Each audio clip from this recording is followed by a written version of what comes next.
Welcome to another episode of the Tobago House of Assembly's post-Executive Council media briefing. This week, the Honorable Chief Secretary of London was the one to address several issues which are important to Tobago. Let me first start by extending my best wishes to the 839 Tobago students who will be sitting the C exam tomorrow. I had an opportunity to interface with some of them when we distributed materials to the schools on Monday, and I must say that they all seemed quite confident. And I think if I were in their place, I would be confident because unlike many of their elder siblings, they are in a very fortunate position that regardless of the results tomorrow, they're all assured of places in secondary schools, and I would in fact say top-class secondary schools. For the first time this year, we're going to have 9 government-assisted or government schools, secondary schools, to which these 839 students will be assigned. Because as you would be aware, the Harmon School of SDA would have received assisted secondary school status during this academic year. And I think this will be the first time since they received that status that they will be having an intake of students. So I want to wish them the best and hope that they all achieve their objectives, but obviously all will not get their first choice schools. But I think it is very comforting to know that regardless of the school to which they would be assigned, they and their parents and their guardians could have the assurance that they will have every opportunity to perform and to achieve at their best. Yesterday evening, I had the opportunity to meet with church leaders as part of the ongoing democratization process on which this administration is embarked. And I was quite overwhelmed by the response. We had 77 church leaders at the meeting at the Works Division Conference Room. And we in fact had a session that lasted well over 3 hours. And during that session, we were able to share ideas as to how the church can play a more critical, more significant role in the governance of the island. I think all of us are aware of the impact that the church is having and has always had on the quality of life of us in Tobago. And it was very heartening to hear the church leaders willing to embrace the opportunity to participate even more fully in the governance process. As you must be aware, this is part of the commitment that this administration has made, that we will look at the 12-0 result in the election not as a challenge, but as an opportunity for us to involve Tobagonians in a more meaningful way in the governance of the island. We'd already have met with representatives from the business sector. We have met with representatives of the youth organizations, and now we've met with representatives of the churches. And all the religions were represented, and I think that I was particularly heartened by the response. Part of the discussions, of course, would have centered on the way forward, and there were a number of meaningful suggestions made. Among them was that this particular meeting of all the churches with the political directorate should also be taking place at the electoral district level. And this is, of course, a recommendation that we in the Assembly would embrace. And the whole idea behind this, I just to remind the Tobagonians, is that we expect that at the end of these exercises, we will have a situation where representatives of the major sectors, the churches, the business community, the trade unions, youth leagues, youth organizations, women's organizations, will all be able to form a group which will interface regularly and meaningfully with the Tobago House of Assembly.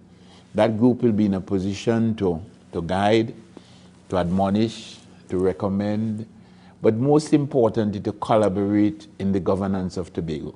And I think that this is something that we all look forward to. We know it is new territory. We recognize that there will be challenges, but this administration is committed to ensuring that we chart a course and nurture an environment in which Tobagonians will be able to really participate in governance between elections. And as I said, I want to just reiterate how heartened I was by the enthusiastic response of the church leaders, both by the numbers and, of course, the quality of the conversation which we had at the Works Division Conference Room. And what was quite interesting is that one of the church leaders, and I think this was endorsed by the majority of the people there, spoke to the issue of internal self-government and, in fact, encouraged the administration to ensure that the issue of internal self-government was on the front burner and remained on the front burner. And they even indicated that we should ensure that we make an issue of it immediately. And I just want to give him the assurance, and give Tobago the assurance, that that particular issue is on the front burner and will remain on the front burner. In fact, I intend to write to the Prime Minister again within the next week, reminding her of our commitment that we should have non-crisis meetings once every quarter. And I think this is about 3 months since our last meeting. So I will be requesting a meeting with her. And at that meeting, one of the main issues from our side will be the issue of internal self-government. I just wish to remind us that at the last meeting, I would have recommended to the Prime Minister a process whereby teams from the THE, or teams from Tobago, involving various political organizations, interest groups, whatever, could have met with the central government team to discuss all the various presentations, all the various issues, all the various bills, whatever, and coming out of that, hopefully reach the type of consensus which would have informed a bill that you could take to Parliament, which could be discussed in a non-acrimonious environment where we'll have a better chance of success. I have not received any feedback from her. I did receive feedback from the Minister Rudal Munilal, but that feedback was not particularly comforting, because what I could have gleaned from the feedback is that he was considering or encouraging us, and encouraging Tobagonians, to get involved in the ongoing reform exercise, reform of the Constitution exercise. I wish to repeat, I've said it the last time and I say it again, we have no desire to have the reform of the Tobago House of Assembly Act commingled with that particular exercise. We support the exercise for constitutional reform, but we believe that the two things should be separate because of the distance that we have traveled, the point that we have reached very close to the finish line, and we don't see why we should start over at this point in time. The community meetings, which we have organized, again as part of the democratization process, those community meetings continue. On Thursday, we'll be at Roxborough. We're at the Argyle Community Center, and I just wish to repeat, it's the Argyle Community Center and not the Roxborough Secondary School, as might have been on some of the advertisements. We will be dealing with the issues of the Roxborough and environs, Argyle, Kendall, Delaford, Belgarden, and we'll also be treating with education, so that all are invited as we continue with those consultations. I also wish to advise that that is not the only level of consultation. I'm aware that, for example, the Division of Agriculture, They have started their consultation with the farmers. I know that the Division of Community Development and Culture, they have started visiting village councils in various community centers. And I'm aware that the Division of Tourism, that they, on Thursday, they have a stakeholders meeting at the division. So basically, all the divisions are having their consultation at another level, while the Tobago House of Assembly is continuing to meet with the communities. And of course, we have our public interest desk. Mr. Cadet is involved with that, and the public interest desk is functioning as we speak. As part of our reporting process and involvement process, we, of course, would have published our 100-day report, which gave an indication of what has transpired over the last 100 days. And I must say that even from my perspective, when I looked at what had been delivered over the last 100 days, I was pleasantly surprised myself. Yes, it must be admitted that some of the projects that were delivered were started before the election. But the point about it is that it was done under this administration, and we are at a point where we delivered a number of projects and programs which would have improved the quality of life of the people of Tobago significantly. And what was also quite important is that many of the projects delivered would have had an almost immediate impact on the quality of life and the opportunities for young people. The numerous playing fields that were lighted at Mason Hall, at Mount Grace, at Codler Hall, at Mount Pleasant, and other areas, you know, the pavilions that were put down, the Y zones, the community centers that are ready for delivery, the improvement in the road infrastructure, and the list goes on, the health initiatives and so on. So basically, I am not uncomfortable with what has transpired over the last 100 days.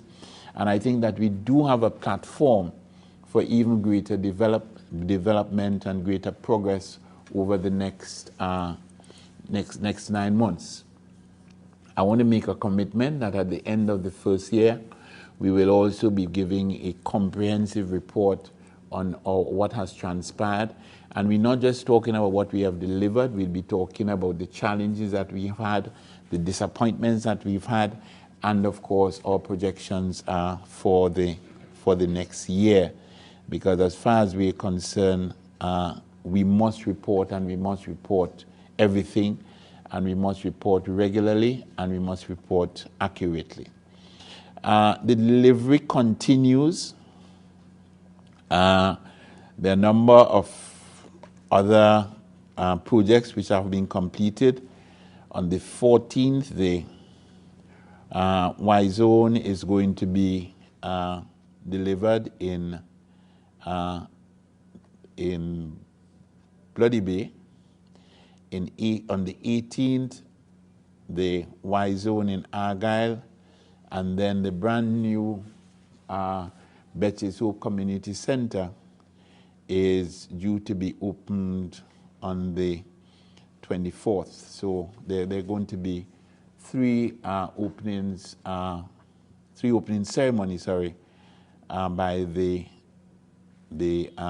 Division of Community Development and Culture during the course of this month. And I am also going to be checking on the deliverables. Starting next Monday, I will be meeting with the various divisions to discuss with them the whole process. In other words, I'll be meeting with the secretaries and the assistant secretaries, the administrators and the heads of units to be in a position where I can have a clear idea of where the division is with respect to its delivery program. Earlier this year, each division would have provided me with a list of its deliverables, its program of work, its vision for the rest of the term, its program for the rest of the year. So what we're really doing is a spot check to see exactly where each division has reached, and basically what can be done to assist the division in achieving its objectives. That starts on Monday, and it runs for 3 weeks, Mondays and Tuesdays, 1 session on Monday afternoon, 2 sessions on Tuesdays, and we should do the 8 or 9 divisions in 3 weeks' time.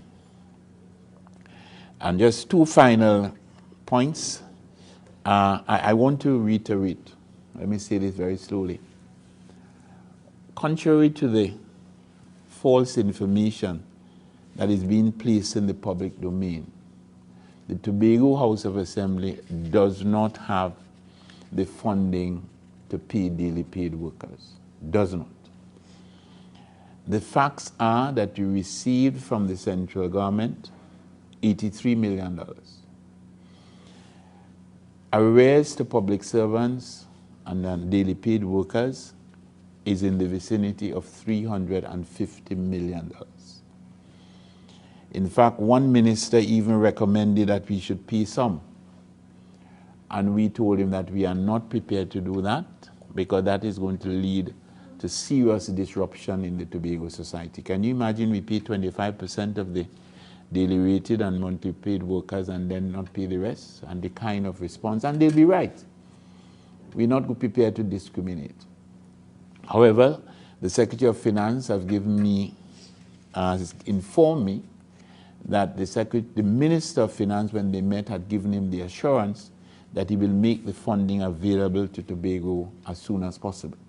So I don't understand how one minister can make a commitment like that, and another minister giving Tobagonians the impression that we have the money and we're not paying. We don't have anything to benefit from that. I mean, if people are happy, then we are happy. We would not deliberately, orchestrate for hundreds, thousands of our workers to be unhappy by having funding available and not disbursing it. The facts are that there is not the funding available to pay the daily paid workers. And that's one of the reasons why we requested the Chief Administrator to explain the position. The Chief Administrator has no political agenda. And that is why the Chief Administrator have come here and given you the figures. And it is based on the information coming from that we can speak to you in that way. And finally, a Tobago delegation will be visiting Guadeloupe to take part in the Saint Anne at Côte d'Argent festival between the 21st and the 26th of May. The delegation will comprise representatives from the Division of Agriculture, Marine Affairs, Marketing and the Environment, the Division of Community Development and Culture, and the Office of the Chief Secretary. This, as you all might know, is a continuation of a relationship that we would have been forging between Tobago and Saint Anne in Guadeloupe for more than a year. The whole objective is to twin Martinique or to twin Saint Anne and Tobago, and that process is ongoing.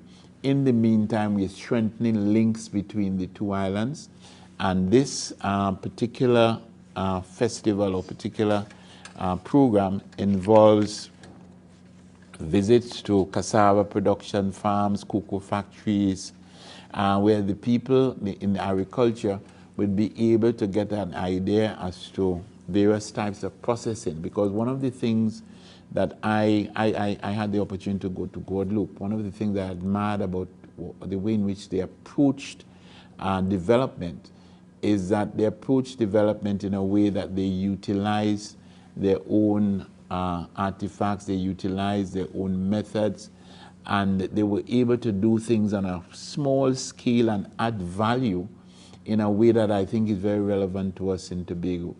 Even with respect to their craft, I was quite I was quite impressed with the quality of their craft and the fact that they had their own unique style of doing things, and they were able to produce, material, craft material that was Guadeloupe. And I think that our artisans could benefit from that. And I think that the link between us and Guadeloupe should be strengthened. And I believe that both islands have an opportunity to benefit significantly from that. The delegation will be led by the Secretary of Agriculture, Marine Affairs, Marketing and the Environment. And also in the team would be the Assistant Secretary in the Division of Community Development and Culture. But there will be, of course, the post-harvest technologists, a food technologist, an artist, and an artist from Community Development and Culture, and a Community Development Officer, along with the Protocol Officer. So I think that when they return, and one of the areas where they're going to be trying to, get some increased relationship would be with respect to bringing some of these artisans to Tobago, where they can spend an extended period and pass on the information and pass on the skills and the expertise of some of our people in Tobago. So that's it. Floor is open. Good afternoon, Mr. London. You would have mentioned that the Tobago House of Assembly is on a drive to deliver projects, right? I am wondering, my question to you is, what is happening with two projects, the Shore Park Cultural Complex and the library? Could I get some detail as to what is taking place there now, and when could we expect those two projects to be delivered? In the case of the library, my information is that I don't have all the information, obviously the specifics, but my information is that the construction aspect of it, and that is more or less completed, maybe 98, 99% completed. And what they're doing now is the FF&E. The contract would have been, I don't know if this has been awarded yet, but I know that tenders would have gone out for the award of the contract of the FF&E, and I would feel that within 3 to 4 months it should be ready for delivery. 3 to 4 months from now? Yes, it should be ready for delivery. In the case of the cultural complex, we still have some issues with respect to the FF&E and also with respect to some aspects of the design. I will not be able to tell you what is the exact date, because that is something that the Division of Infrastructure and Public Utilities will be in a better position to tell you. I know that work continues. I know that there has been some improvement in recent months, but I know that there are still some challenges, some design challenges and some infrastructural challenges, but I cannot tell you at this point in time exactly when it is going to be completed. In that meeting with the churches,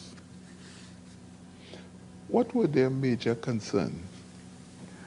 Well, I think they didn't raise too many concerns, because the meeting was more focused on how they could participate in the process. They did speak, individuals did speak about the challenges of young people and so on, etc. And, some of the issues that they would have with their own infrastructure. But I think for the most part, people were looking at ways and means by which they could become involved and how they could grasp the opportunity. I think there's also a recognition that, listen, it's not going to be easy, and there is a need for more cohesion.